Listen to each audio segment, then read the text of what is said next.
Avanzamos con el tema. El resto del libro de las sombras.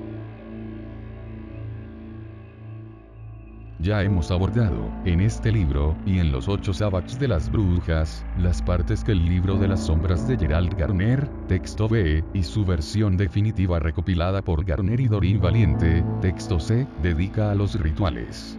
También hemos proporcionado, siempre que nos ha sido posible, y gracias a la inmensa ayuda de los conocimientos de Doreen, las fuentes de este material. Pero en el libro de las sombras hay muchas cosas más que no se refieren a los rituales, y algunas han sufrido el mismo destino que los rituales al ser mal citadas, distorsionadas y plagiadas. Como los rituales, hace mucho tiempo que sus días secretos pasaron, por mucho que algunos lo lamenten, estuvimos de acuerdo con Doreen en que había llegado el momento de que, en interés del arte y la fidelidad histórica, se publicasen también los auténticos textos de estos pasajes que no se refieren a los rituales. El trabajo que realizó Doreen para Garner, revisando el texto B, se limitó a los rituales. En lo que respecta a los demás pasajes, los textos B y C son idénticos. Doreen nos dice: estos pasajes no aparecen en el texto A, el libro más antiguo, pero observaréis algo curioso en los pasajes titulados de las llamadas, que indican que Garner debió haberlos copiado del libro de otra persona. ¿Del de la vieja Dorothy? No lo sé. Mi impresión es que la gente copia de los libros de otros lo que le interesa, y lo que considera importante, añadiendo material propio de vez en cuando, encantamientos, recetas y demás, por lo que en la práctica no hay 2 libros de las sombras que sean idénticos. Además, en aquellos días en que los libros de ocultismo no eran para nada tan fáciles de conseguir como hoy, se copiaban los pasajes que interesaban a partir de libros ya editados que se prestaban. Gerald lo hizo extensamente en su viejo libro en todo lo relativo a los caballeros templarios, la cábala y demás, entremezclándolo con sus poemas favoritos. Así pues, resulta casi imposible identificar las fuentes relacionadas con estos pasajes. Como dice Doreen, está claro que son de importancia y antigüedad variables. Prueba de las diferencias de antigüedad o que aparecen salpicados de modernismos. Algunos son francamente pseudo-arcaicos. Para mayor claridad reproducimos el libro de las sombras en cursivas, y los comentarios, nuestros, o de Doreen, en letra redonda normal. El encabezamiento de cada pasaje es el que aparece en el texto B. Prefacio del libro de las sombras. Ten un libro escrito por tu propia mano. Deja que los hermanos y hermanas copien lo que quieran, pero nunca te separes del libro que escribes y nunca guardes los escritos de otro, porque si lo encuentran en sus manos puede ser que los detengan y torturen. Cada uno deberá guardar sus propios escritos y destruirlos siempre que exista peligro. Aprende todo lo que puedas de memoria, y cuando pase el peligro, reescribe tu libro si no hay peligro. Por esta razón, si alguien muere, destruye su libro si no han sido capaces de hacerlo, pues podrían encontrar esta clara prueba contra ellos, y no se puede ser brujo en solitario, así que todos sus amigos corren peligro de ser torturados. Así pues, destruye todo lo que no sea necesario. Si encuentran tu libro en tu poder, será una prueba evidente contra ti solo y posiblemente te torturarán. Distrae todos los pensamientos del culto de tu mente, di que tienes pesadillas, que un demonio te hizo escribir eso inconscientemente. Piensa para ti: no sé nada. No recuerdo nada. Lo he olvidado todo. Métete esto en la cabeza. Si la tortura es demasiado dura para soportarla, di: confesaré, no puedo soportar este tormento. ¿Qué quieren que les diga? Díganmelo y se lo diré. Si tratan de hacerte hablar de cosas imposibles, como volar por el aire, casarte con el demonio, el sacrificio de niños y comer carne humana, para lograr alivio de la tortura, di: tuve un mal sueño, no era yo, estaba loco. No todos los magistrados son malos. Si encuentran alguna excusa mostrarán clemencia. Si has confesado algo, después niégalo, di que balbuceaste bajo tortura, no sabías lo que hacías o decías. Si te condenan, no temas, la hermandad es poderosa. Pueden ayudarte a escapar si eres firme. Si traicionas en algo, no habrá esperanza para ti en esta vida o en la que esté por venir. Ten por seguro, si te encaminas firme hacia la hoguera, que las drogas te ayudarán. Ellos llegarán a ti y no sentirás nada. Y no irás sino a la muerte, ¿y qué hay más allá? El éxtasis de la diosa. Lo mismo ocurre con los utensilios mágicos. Haz que parezcan tan corrientes que cualquiera puede tenerlos en su casa. Haz que los pentáculos sean de cera para que se puedan fundir o romper de golpe. No tengas espada a menos que tu rango te lo permita, y no pongas nombres ni signos en nada. Escribe los nombres y los signos con tinta antes de consagrarlos y lávalos inmediatamente después. Nunca alardees, nunca amenaces, nunca digas que desearías provocar la enfermedad de nadie. Si hablas del culto, di: no me hables de eso, me da miedo, trae mala suerte hablar de eso. Doreen comenta: considero que el texto es de dudosa autenticidad, porque habla de ir a la pira, cuando en Inglaterra, después de la Reforma, no se mandaba a la pira a las brujas a menos que hubieran sido encontradas culpables de asesinar a sus maridos, que estaba considerado como una traición mezquina. En Inglaterra a las brujas se las castigaba con la horca. Solo en Escocia fueron quemadas en la hoguera. Hay muchos autores que han escrito sobre brujería y que se equivocan al respecto. Así que, este prefacio podría proceder o bien de antes de la Reforma, lo que dudo mucho, sobre todo por sus referencias a los magistrados, o bien de Escocia, pero tampoco veo razón para ello. Por nuestra parte, nosotros también hemos sospechado siempre del prefacio. En la época en que se empleaba la tortura, la mayoría de las brujas eran analfabetas, y difícilmente existiría una regla como: ten un libro escrito por tu propia mano, e incluso aunque supieran leer y escribir, el aprendizaje del arte se hacía de boca en boca por razones de seguridad. Si se hubieran tenido esos libros durante los 2 o más siglos que duró la persecución, inevitablemente algunos tendrían que haber sido requisados por las autoridades, acontecimiento que hubiera dado mucho que hablar.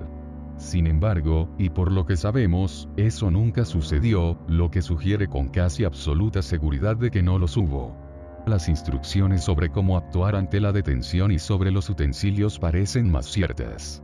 En nuestra opinión el prefacio es una reciente transcripción, quizá del siglo XIX, al papel de una mezcla de conocimientos y prácticas de la época transmitidos verbalmente. El estilo de la prosa, que suena al pseudo-arcaísmo que tanto gustaba a los victorianos por considerarlo literario, apoya bastante esta opinión.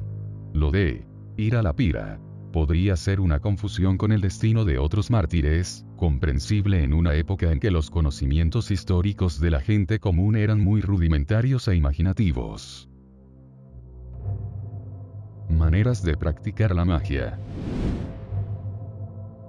Se dice que el signo, tipo asterisco, en el cuchillo ritual representa, entre otras cosas, los 8 senderos que conducen al centro y las 8 formas de practicar la magia, que son: 1. Meditación o concentración. 2. Cantos, encantamientos, invocaciones, invocar a la diosa, etc. 3. Proyección del cuerpo astral, o trance. 4. Incienso, drogas, vino, etc. Cualquier poción que ayude a liberar el espíritu. 5. Baile. 6. Control de la sangre. Uso de cuerdas. 7. El látigo. 8. El gran rito. Se pueden combinar muchos de estos métodos para incrementar el poder. Para practicar el arte con éxito, se necesitan las 5 cosas siguientes. 1. Intención.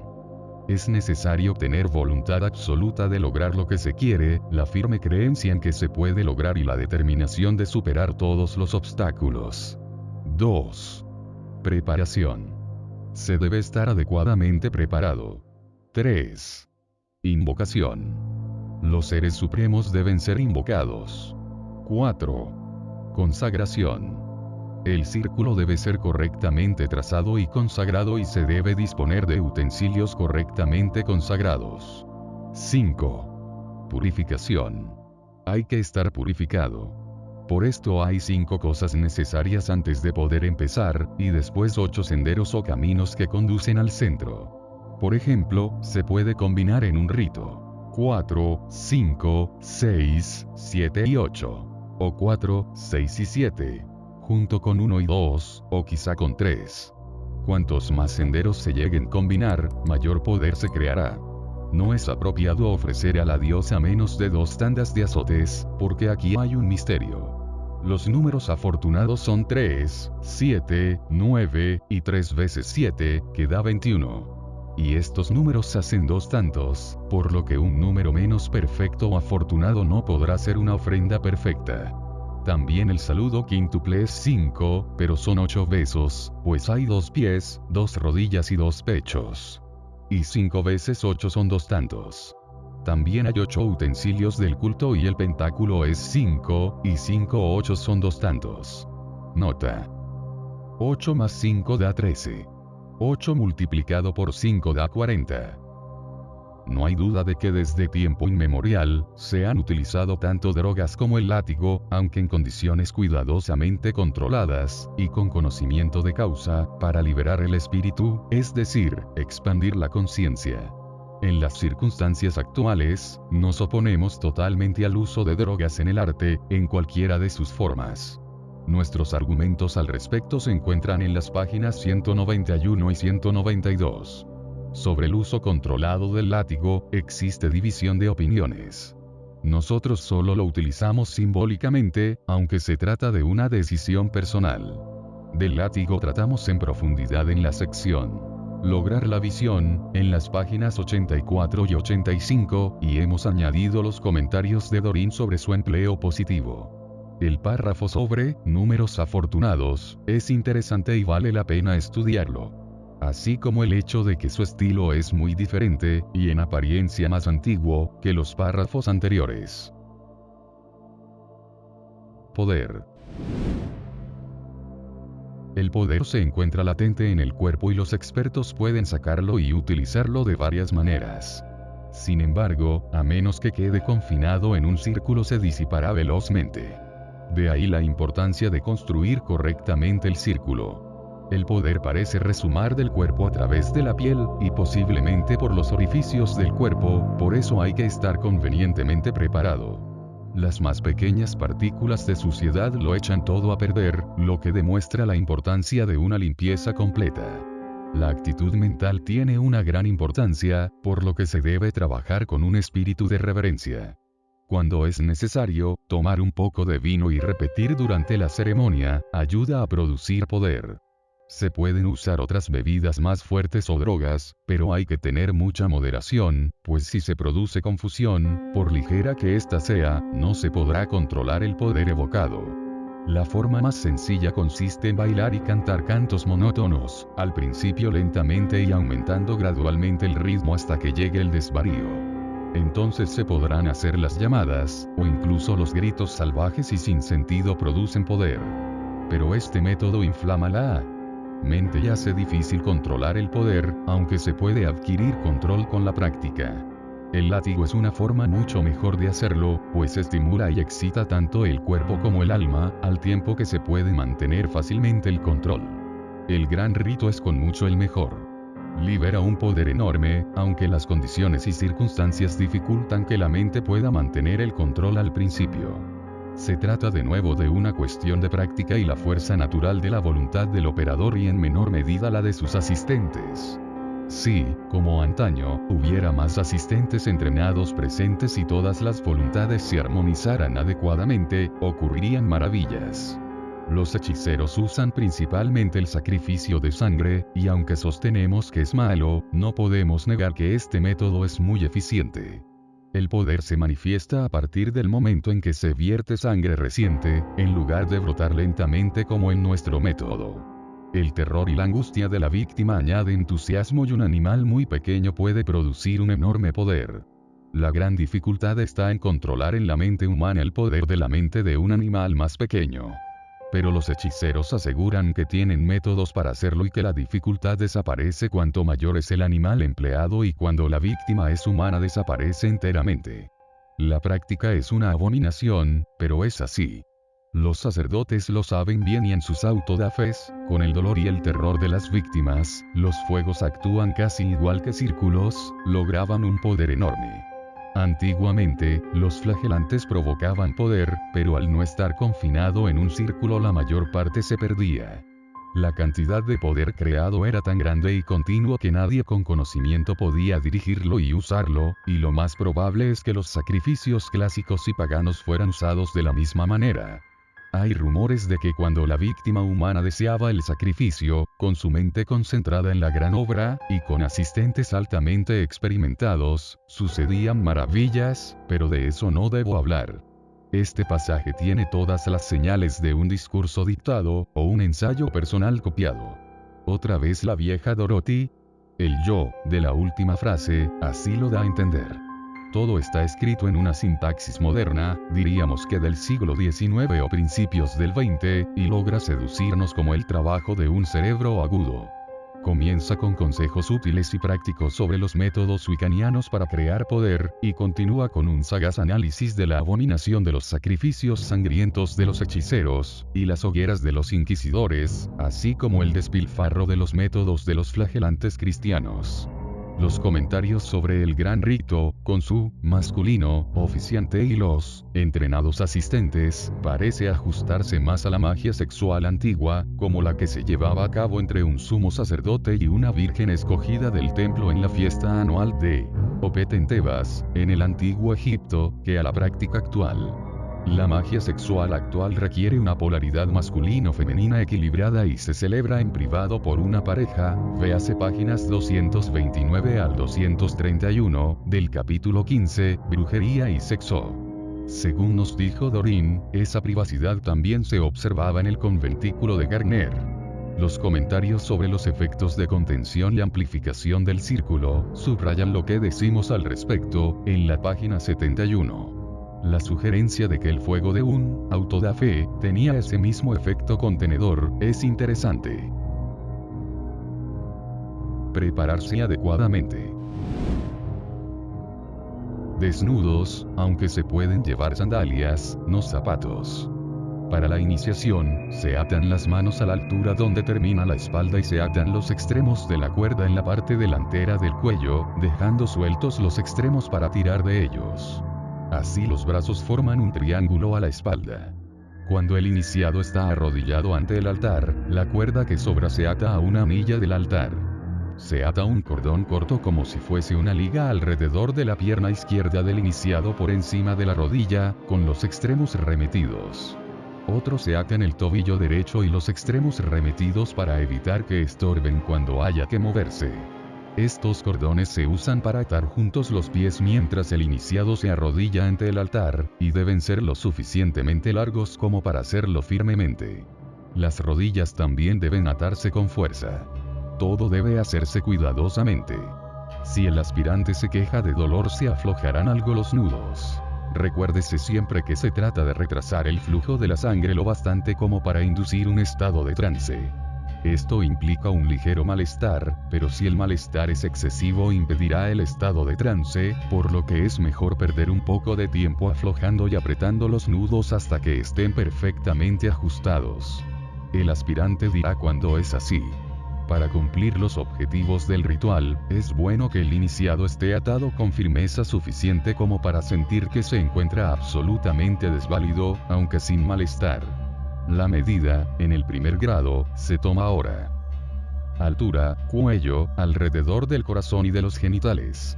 La antigua costumbre decía que, si alguien era culpable de traicionar los secretos, su medida fuera enterrada a medianoche en un lugar pantanoso, lanzándose la maldición de: como se pudra la medida, así se pudrirá él.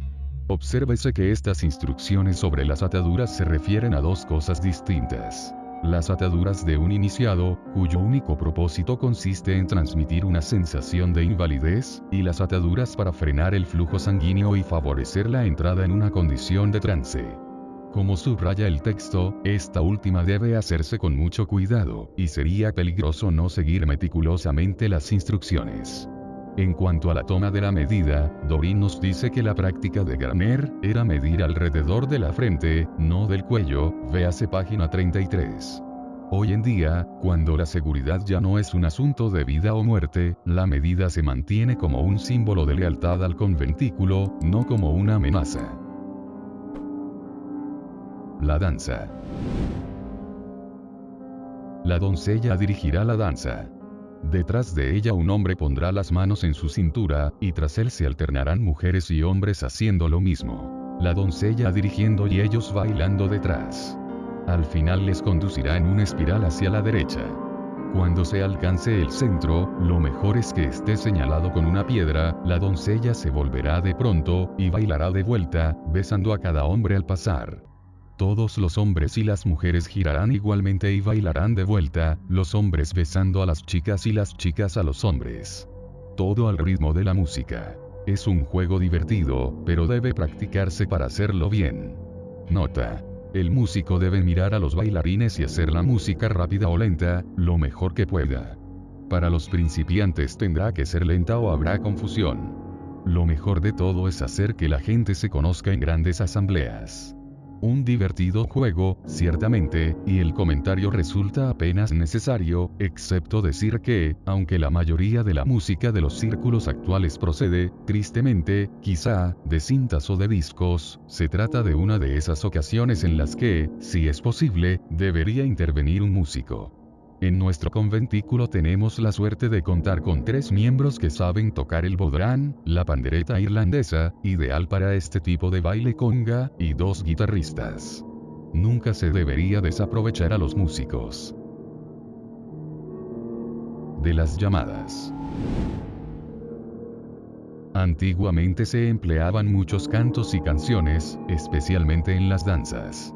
Muchos se han perdido para nosotros, pero sabemos que intervenían las exclamaciones de iau, au, que se parecen mucho al grito de los antiguos, evo o eaboa. Mucho dependía de la pronunciación.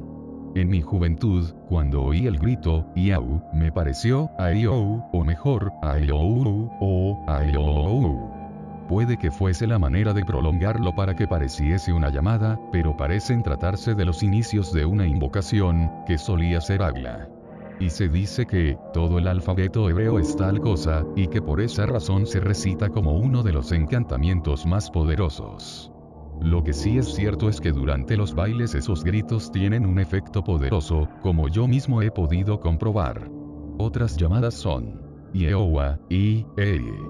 Y también Ise. Yeo. Veo. Veof. Orof. Of. Ovovo puede ser un encantamiento, pero es más probable que sea una llamada.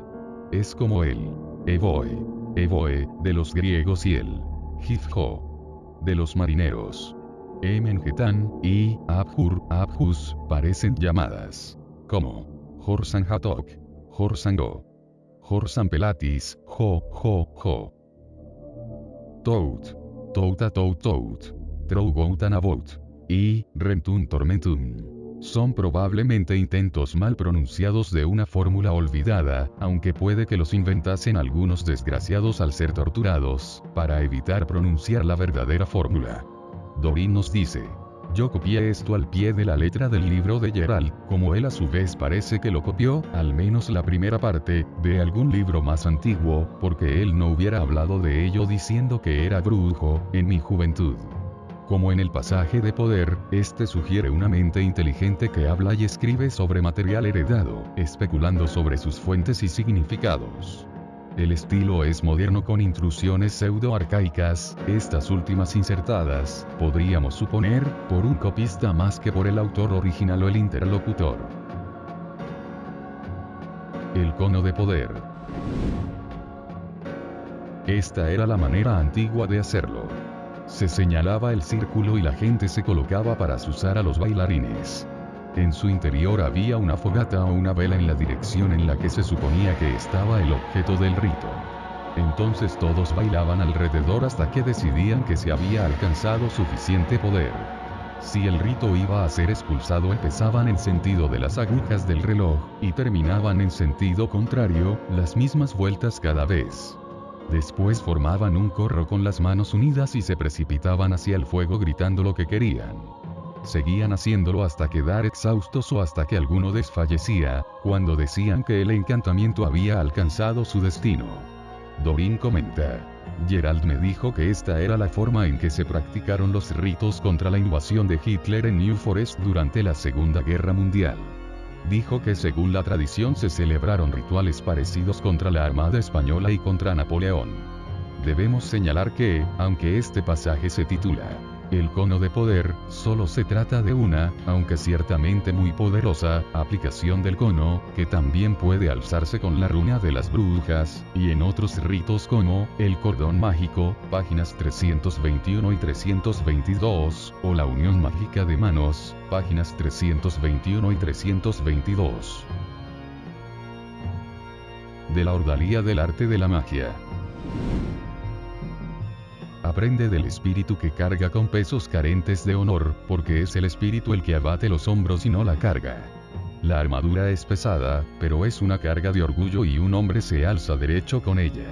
Limitar o oprimir cualquiera de los sentidos sirve para incrementar la concentración de otro. Cerrar los ojos ayuda a oír. Así, el atado de las manos del iniciado incrementa la percepción mental, mientras que el azote incrementa la visión interna. Así el iniciado pasa la prueba con orgullo, como una princesa, pues sabe que servirá para aumentar su gloria. Pero esto solo puede hacerse con la ayuda de otra inteligencia y en el interior de un círculo, para impedir que se pierda el poder así generado. Los sacerdotes intentan hacer lo mismo con sus mortificaciones y flagelaciones de la carne. Pero faltando la ayuda de los nudos y distraída su atención por azotarse ellos mismos, al disiparse el pequeño poder que puedan producir, y al no trabajar normalmente dentro de un círculo, no es raro que a menudo fracasen. Los monjes y los ermitaños lo hacen mejor, pues lo suelen hacer en pequeñas celdas y cuevas, que de alguna manera actúan como círculos. Los caballeros del templo, que solían azotarse mutuamente en un octágono, hacían todavía mejor, pero al parecer desconocían la virtud de los nudos y lo maliciaban, de hombre a hombre. Lo sabían quizá algunos. ¿Qué cargo de la iglesia llevaba cordones o cinturones? Este nos parece un material antiguo auténtico que fue copiado y vuelto a copiar. Las últimas dos frases parecen como una nota al pie de página del último copista, quizá de Garner, pues Dorin dice que había leído mucho sobre los caballeros templarios. Lograr la visión. Distintas personas alcanzan la visión por distintos caminos, rara vez acontece naturalmente, pero puede inducirse de varias maneras. Una meditación larga y profunda puede lograrlo, pero solo si se tiene talento natural, y si se acostumbra a hacer prolongados ayunos cuando es necesario.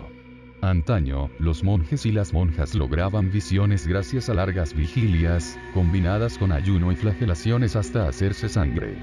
Otras mortificaciones de la carne se practicaban con resultado de visiones. En Oriente se consigue con diversas torturas mientras están sentados en una posición contraída, que retrasa el flujo de la sangre. Estas torturas, largas y continuadas, dan buenos resultados.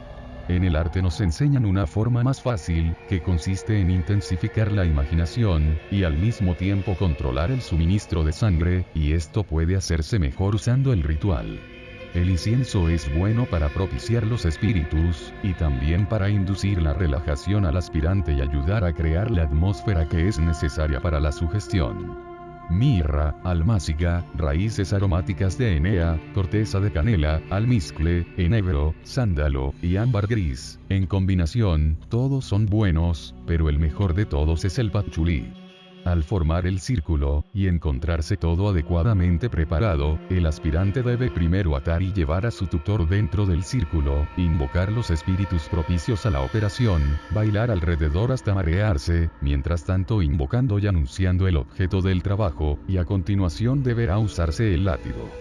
Después, el tutor deberá a su vez atar al aspirante, aunque sin apretar mucho, lo suficiente como para retener ligeramente la circulación de la sangre, sin causarle molestias.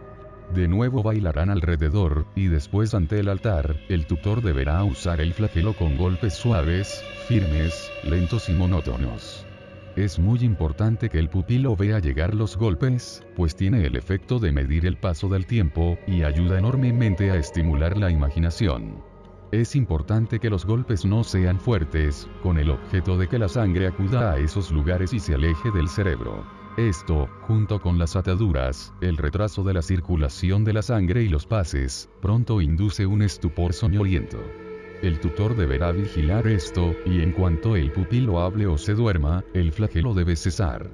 El tutor deberá también vigilar que el pupilo no se quede indiferente, y si se agita y parece dolorido deberá ser despertado inmediatamente. No se desanime si no se obtienen resultados en el primer experimento, normalmente aparecen después de 2 o 3 intentos. Se descubrirá que después de 2 o 3 intentos o experimentos, aparecerán los resultados, y pronto con mayor rapidez. Pronto, también, podrá acortarse parte del ritual, pero sin olvidar nunca invocar a la diosa, o formar el círculo. Para lograr buenos resultados, siempre es mejor que al principio se cumpla el ritual por exceso que por defecto. Se ha descubierto que esta práctica origina a menudo un afecto entre el aspirante y el tutor, y que si esto es así ayuda a mejorar los resultados.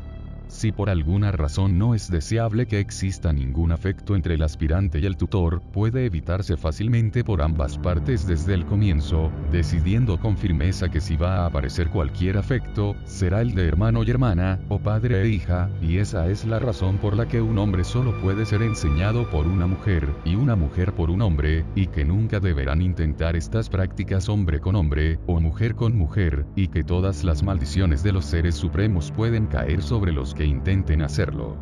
Recuerda que siempre es necesario trazar perfectamente el círculo para prevenir que el poder emergente se disipe, también es una barrera contra cualquier fuerza maligna o perturbadora. Así pues, para lograr buenos resultados deberás estar libre de toda perturbación. Recuerda, oscuridad, puntos de luz centelleando entre la oscuridad del ambiente, incienso, y los firmes pasos de un arma blanca no son efectos teatrales, sino que son instrumentos mecánicos, que sirven para crear la sugestión, que más tarde desvelará el conocimiento de que es posible alcanzar el éxtasis divino, y el conocimiento y la comunión con la divina diosa. Cuando lo hayas alcanzado, el ritual será innecesario, pues podrás conseguir el estado de éxtasis a voluntad, pero hasta entonces, o si habiéndolo alcanzado u obtenido por ti mismo, deseas atraer a un compañero a este estado de alegría, el ritual es lo mejor. Abandonar el cuerpo. No es prudente empeñarse en salir de tu cuerpo hasta que no hayas ganado por completo la visión. Se puede utilizar el mismo ritual que para alcanzar la visión, pero dispón de un lecho confortable. Arrodíllate de manera que tengas los muslos, el vientre y el pecho bien firmes, los brazos estirados hacia adelante y atados uno a cada lado, para que haya una sensación decidida de ser empujado hacia adelante. Cuando se induce el trance, deberás sentir como un esfuerzo por empujarte a ti mismo, fuera de la parte superior de la cabeza. Deberá imprimirse al látigo, una acción de arrastre, como si te sacara o arrastrase fuera. Ambas voluntades deben estar completamente armonizadas, manteniendo una corriente constante e igual. Cuando llegue el trance, tu tutor puede ayudarte llamándote quedamente por tu nombre. Probablemente te sentirás arrastrado fuera del cuerpo como si por una estrecha abertura se tratase, y como si te encontrases de pie al lado de tu tutor, mirando el cuerpo en el lecho. Primero haz lo posible por comunicarte con tu tutor. Si tiene la visión, es probable que te vea. Al principio no te alejes demasiado, y es mejor tener a alguien contigo que esté familiarizado con abandonar el cuerpo. Una nota. Cuando, una vez abandonado el cuerpo, desees volver, para provocar que el cuerpo espiritual y el cuerpo material coincidan, piensa en tus pies. Esto provocará que tenga lugar la vuelta. Se trata del pasaje no ritual más largo del libro de las sombras de Garner, e inferimos que describe una práctica fundamental dentro de la tradición y las actividades del conventículo de New Forest que dirigía. Está cuidadosamente explicado, con meticuloso énfasis en la relación tutor-pupilo y en las precauciones prácticas, psíquicas e interpersonales necesarias. El propósito de las ataduras no demasiado fuertes y la flagelación deliberadamente suave está claro. Inducir lo que puede llamarse de muchas maneras: clarividencia, expansión de la conciencia, apertura hacia niveles superiores, apertura del tercer ojo, o comunión con la diosa. Y, en una fase más avanzada, proyección astral. Resulta interesante que el texto no utilice ninguno de los términos técnicos del ocultismo, o la investigación psíquica coetáneos, como proyección astral, o cuerpo astral, lo que sugiere casi con certeza una tradición transmitida de persona a partir de, como mínimo, antes de la segunda mitad del siglo XIX. Tergiversar su significado, alegando que el mismo Gardner sentía una insana propensión a la flagelación, sádica o masoquista, el procedimiento descrito no es en absoluto ninguna de las dos, no tiene sentido. Puede haber diferencias de opinión acerca de si el procedimiento descrito es, o no peligroso. Lo que no se puede negar, es que el texto se esfuerza en asegurar que será inicuo, y en que hay que detenerlo en cuanto surja alguna duda. Doreen comenta. La razón por la que usamos el látigo es muy sencilla, funciona. Lo que Gerald describe es una manera muy práctica de hacer magia. Hablo por experiencia cuando digo que es exactamente como él dice, y no me importa que alguien diga que se trata de una locura, o lo que sea. Quizás se ha asociado con asuntos sexuales perversos, pero hace ya mucho tiempo que formaba parte de prácticas místicas y mágicas más antiguas. Aparecen mencionadas en textos del antiguo Egipto y Grecia, y sin duda conoceréis la famosa escena de la Villa de los Misterios de Pompeya, que muestran a un iniciado que está siendo azotado, dato al que se refiere Gerald en Witchcraft Today. Aunque la descripción de lograr la visión se refiere en particular a la obtención de la clarividencia, opino que es muy inductivo también para la visualización mágica. Por nuestra parte, opinamos que debe hacerse hincapié, como hace el libro de las sombras, en que cuando se emplea el látigo en la práctica wiccaniana, no deberá infligirse ni esperarse dolor, ya que siempre debe utilizarse con suavidad. Su propósito es a la vez simbólico, como ocurre, por ejemplo, en la leyenda del descenso de la diosa, o para inducir el trance a través de una ligera hipnosis y la redistribución de la circulación sanguínea. Los utensilios. No existen tiendas de suministros mágicos, por lo que a menos que tengas la suerte de que te regalen o vendan utensilios, si eres un brujo pobre, tendrás que improvisar. Cuando lo seas, tendrás que ser capaz de pedir prestado, u obtener un cuchillo ritual. Así pues, una vez trazado el círculo, erige un altar. Cualquier mesa pequeña o baúl servirá. Debe haber fuego sobre él, una vela bastará, además de tu libro. Si puedes conseguirlo, para lograr mejores resultados, lo mejor es el incienso, pero también sirven unos carbones para quemar en un brasero pequeño hierbas aromáticas. Si vas a poner vino y pastas, una copa y un plato con los signos dibujados en tinta, mostrando un pentáculo. El látigo es muy fácil de hacer. Nota. El látigo tiene 8 colas y 5 nudos en cada cola. Consigue un cuchillo con el mango blanco y una vara, la espada no es necesaria. Corta las marcas con el cuchillo ritual. Purifícalo todo, después consagra debidamente los utensilios mágicos, y siempre estarán preparados. Pero recuerda que las operaciones de magia son inútiles, a menos que la mente se encuentre en la correcta actitud, conforme a las más altas cimas. Las palabras deben pronunciarse con claridad, y la mente se inflamará de deseo. Con este arrebato de la voluntad podrás hacer lo mismo con utensilios sencillos, que con el equipo más completo. Pero los buenos y sobre todo, los antiguos utensilios tienen su propia aura. Te ayudarán a conseguir ese espíritu reverencial, el deseo de aprender y a desarrollar tus poderes. Por esta razón los brujos siempre tratan de conseguir utensilios de los hechiceros, que al ser hombres experimentados los fabrican mejor y los consagran bien, otorgándolos así un poder supremo. Pero los utensilios de un gran brujo también adquieren mucho poder. Y siempre deberás esforzarte por conseguir los mejores materiales que puedas para fabricar los tuyos, a fin de que puedan absorber tu poder más fácilmente. Y por supuesto puedes heredar o conseguir los utensilios de otro brujo, cuyo poder fluirá de ellos. La afirmación, no existen tiendas de suministros mágicos, ha dejado de ser verdad, y se han producido otros progresos en cuanto a la práctica del Wicca desde que se escribió este pasaje. Aunque una espada no es estrictamente necesaria, el cuchillo ritual sirve para los mismos propósitos. A la mayoría de los conventículos les gusta tener una, pues es un símbolo de la identidad del conventículo en contraste con los cuchillos, que son símbolos de la identidad individual de cada adepto.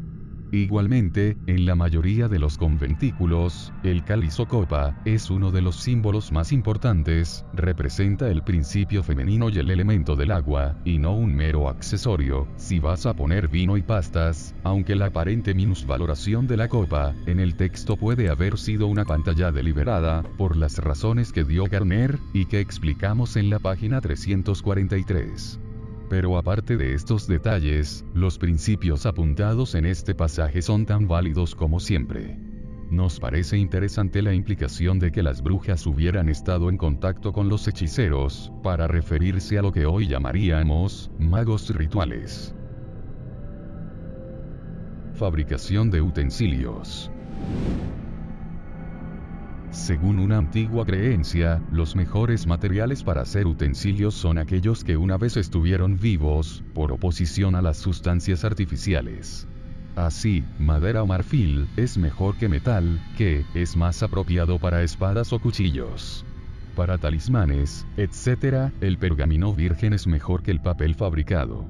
Y las cosas que se fabrican a mano son buenas, porque tienen vida en su interior. Cualquier comentario sería superfluo. Para hacer ungüentos. Coge una cacerola de vidrio medio llena de grasa o aceite de oliva. Añade hojas machacadas de menta dulce. Coloca la cacerola al baño María. Remueve de vez en cuando. Después de 4 o 5 horas, vierte el contenido en una bolsa de lino y aprieta, vertiendo el aceite en la olla de nuevo, y volviéndola a llenar de hojas frescas. Repite hasta que el aceite esté fuertemente aromatizado. Haz lo mismo con mejorana, tomillo y hojas machacadas de patchouli, si dispones de ellas, pues son lo mejor de todo. Cuando huela fuertemente, mezcla todos los aceites y guárdalos en un jarro bien tapado. Úntalo detrás de las orejas, en el cuello, en los pechos y el útero. En los ritos en los que se diga, bendito sea. Unta las rodillas y los pies, y también en ritos relacionados con los viajes o la guerra. Aquí, nuestro viejo amigo el copista, de estilo pseudo-arcaico, ha vuelto a hacer de las suyas, y asoman un par de sus clichés favoritos, que no pegan ni con cola en este texto claramente moderno. Sin embargo, la receta misma vale la pena y posiblemente es mucho más antigua que el estilo. Con los viajes o la guerra. Oler a menta, mejorana, tomillo y patchouli, en el metro de Londres, o en la primera fila del batallón número 4, puede que no sea la idea que uno tenga de practicar la magia. Pero para ser serios, vale la pena intentar el diseño y preparación de ungüentos corporales que encajen en la personalidad de cada adepto, o enfaticen ritos particulares, especialmente si algún miembro del conventículo está dotado para esas cosas. Con todo, lo mejor es confinar su uso en el círculo mágico, siempre que el conventículo practique los ritos en desnudez, a menos que quiera pasar la mitad de su tiempo libre lavando vestidos. Instrucciones varias. Una nota sobre el ritual del vino y las pastas. Se dice que en los días antiguos a menudo se utilizaba cerveza o hidromiel, en lugar de vino. Se dice que se podía usar licores o cualquier cosa, siempre que tuviera vida, es decir, que tuviera pegada. Desconfiamos de la moderna adición entre paréntesis. Opinamos que la expresión, que tuviera vida, quiere decir, probablemente, de origen orgánico. El hidromiel en una de las bebidas favoritas de los adeptos a la brujería, y esta condición viene apoyada por el hecho de ser al mismo tiempo de origen vegetal y animal, puesto que se hace con miel, que las abejas elaboran con el néctar de las flores. La cerveza fue la bebida ritual de los antiguos egipcios. Por esta razón, todos son hermanos y hermanas. Pues hasta la suma sacerdotisa debe someterse al látigo. Cuando la suma sacerdotisa inicia a alguien al segundo grado, por ejemplo. La única excepción a la regla que exige que un hombre sea iniciado por una mujer, y una mujer por un hombre, es que una madre puede iniciar a su hija y un padre a su hijo, porque son parte de ellos mismos. A nosotros nos enseñaron que las iniciaciones madre-hija, padre-hijo solo eran permisibles en caso de emergencia. Es significativo que, el libro de las sombras de Garner, no incluye esa especificación. Una mujer puede encarnar a Dios o a la diosa, pero un hombre solamente puede encarnar a Dios. Una bruja asume un papel masculino cuando lleva la espada. Ver página 107. Recuerda siempre que, si te tienta confesar o alardear de que perteneces al culto, estarás poniendo en peligro a tus hermanos y hermanas. Porque, aunque en la actualidad los fuegos de la persecución se han acabado, ¿quién sabe cuándo pueden revivir? Muchos sacerdotes tienen conocimiento de nuestros secretos y saben muy bien que el fanatismo religioso ha desaparecido o está en calma, y que mucha gente desearía unirse a nuestro culto, si se conociera la verdad de sus alegrías, y las iglesias perderían poder. Por eso, si alistamos a muchas personas, podemos desatar de nuevo los fuegos de la persecución contra nosotros. Guarda pues, siempre los secretos. Esta sería una advertencia procedente del periodo posterior a los siglos de las persecuciones y anterior al renacimiento del ocultismo y la brujería del siglo XX. La situación ha cambiado mucho en las últimas décadas, pero todo adepto a la brujería debe tener presente que la persecución, de una u otra forma, podría volver a levantar su fea cabeza. E incluso hoy, debe seguir siendo una regla de obligado cumplimiento, el que la pertenencia de una bruja o un brujo al arte, nunca pueda ser revelada, excepto por su propia y libre decisión. Aquellos que participan en un rito deben saber exactamente los resultados que desean conseguir, y deben mantener sus mentes concentradas con firmeza en el resultado deseado, sin vacilaciones. De nuevo, ningún comentario que hacer. Siendo lo más imparciales posibles, ¿qué impresión general obtenemos de estos textos, y del libro de las sombras en general? Tenemos la firme impresión de que una antigua y continuada tradición se transmitió en primer lugar de boca en boca, y más tarde, quizá en algún momento del siglo XIX, por escrito, atesorando interpretaciones, adiciones y ocasionales malentendidos, mientras ocurría.